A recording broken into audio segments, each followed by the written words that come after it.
Dada Lekhraj, who was a diamond jeweler, family person, 6 children, very dharmic. He had 12 gurus in his lifetime. He had certain visions once. He was sitting on the Banaras Tat and he had visions, साक्षात्कार जिसको हम कहते हैं ना, vision आया. So he had visions of how this world is going through a change. After some time he had a second vision, and that vision was of a very beautiful world. So he saw जैसे कि ना आत्मा, energy is coming onto the planet and then taking the form of a deity. And so he realized, oh, the world is not coming to an end. The world is going through a big transformation. 14 years they were like there, but they were doing tapasya for themselves, practice of soul consciousness. See, मैं आत्मा हूँ, everybody knows it. Let me begin by asking about the organization of the Brahma Kumari. I don't know what to call it. What would you call it? Is it a sect? Is it a cult? What is it? Because there's a lot of information, but at the same time not verified. I mean, I've been into the website, but there's so many people who have their own interpretation of what the Brahma Kumari organization is, and you're present in over 100 countries and almost in every continent. तो कुछ बताएंगे आपके organization के बारे में? It's an NGO, but a socio-spiritual organization, and it was started in 1936. That time in Hyderabad, Sindh, which was now part of Pakistan. And from 36 to 50, it was there.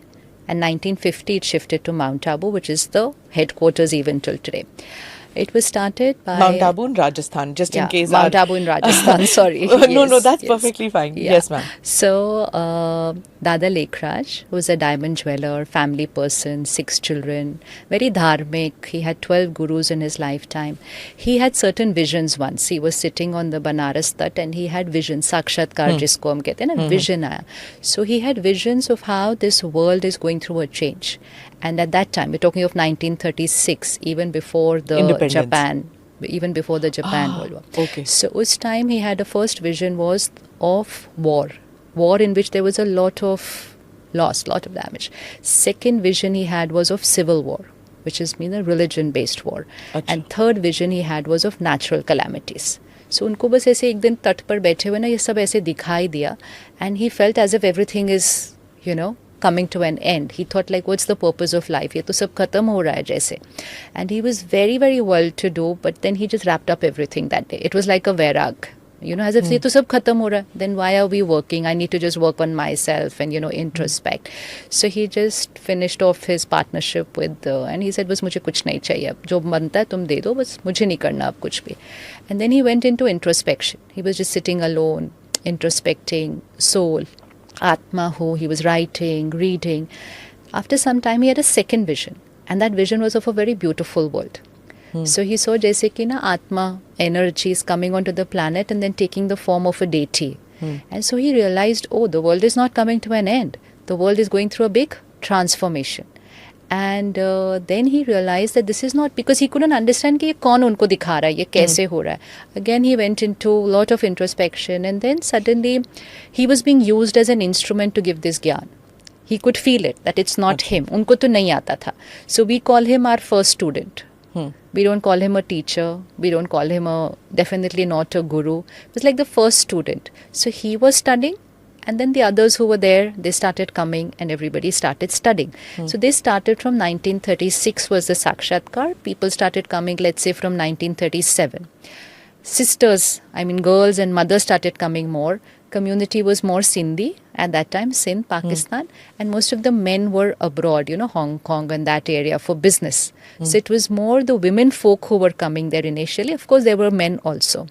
Then we were told coming where? Coming to the satsang, which he started in his house. But he was just sharing. It was not even, you can't even call it a satsang. It was not a structured thing.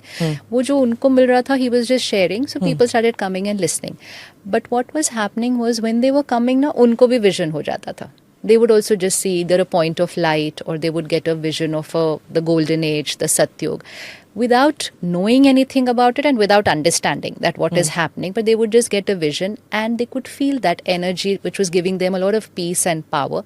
But it was not him. It was not him. So then Paramatma used him as an instrument to give the gyan. They were all studying. One of the principles which they were taught right from the beginning was that to overcome the vices, Kam, Krodh, Lobh, Moh, Ahankar, 5 vices. So lust, anger, greed, attachment, ego. So the first vice is lust, which is body consciousness. And to create a new world, you have to create soul consciousness, not ego consciousness, not role, body consciousness. So they were taught to overcome lust. Now this created a big chaos in society, you can understand. Young girls going home and saying, I don't want to get married, or women saying, I don't want to indulge in this sexual activity. So it created a big chaos initially. So there was a lot of opposition, there were court cases, there was attempt to even finish him. But they continued with their determination and their faith in what they were experiencing. He stayed in Sindh during this period? Yes. Okay. And then he also went to Karachi. And there, 14 years, they did tapasya for the self. That was a group of about 300 people. Now you're talking about him being in Pakistan, because by then Pakistan has happened. Yeah, up to 1950 they were there. So, but 14 years they were like there, but they were doing tapasya for themselves, practice of soul consciousness. See, मैं आत्मा हूँ, everybody knows it, but it's just a point of knowledge for us. In our daily life, we don't live our life with that consciousness. If we lived our life in that soul consciousness stage, these vices would start finishing off, disappear. But ego conscious, role conscious, body conscious is what takes us towards lust, anger, greed, jealousy, worry, comparison. Matlab that entire list which is on the other side. So 14 years of tapasya. In the meantime, India got independence. The partition happened. They were all there, just safe. Nothing and no one touched them.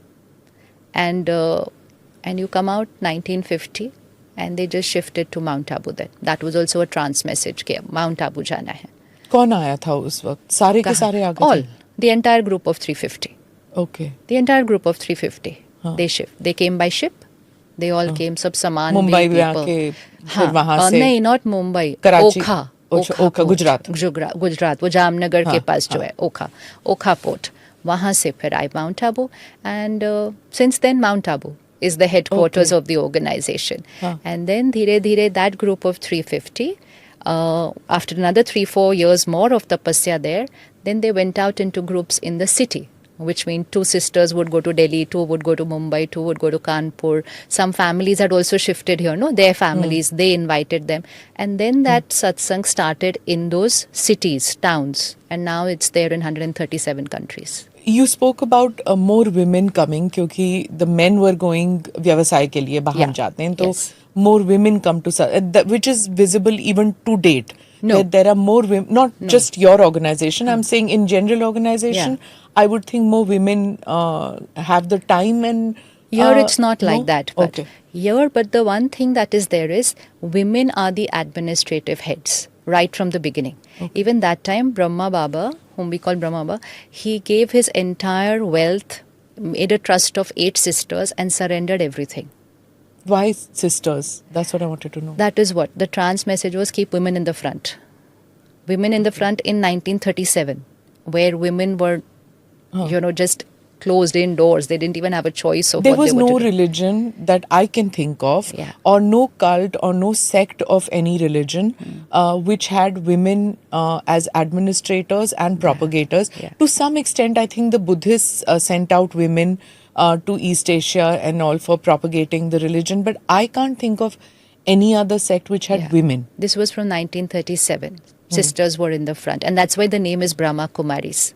But actually, men and women, which means we call them brothers and sisters, equal number at every center. Even in Seva, equal number at every center. Daily students coming to class to study, equal number at every center.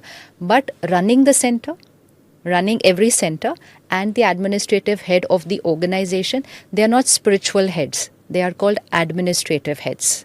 Spiritual knowledge, head is only what knowledge we're getting from Paramatma. All administrative heads, all sisters.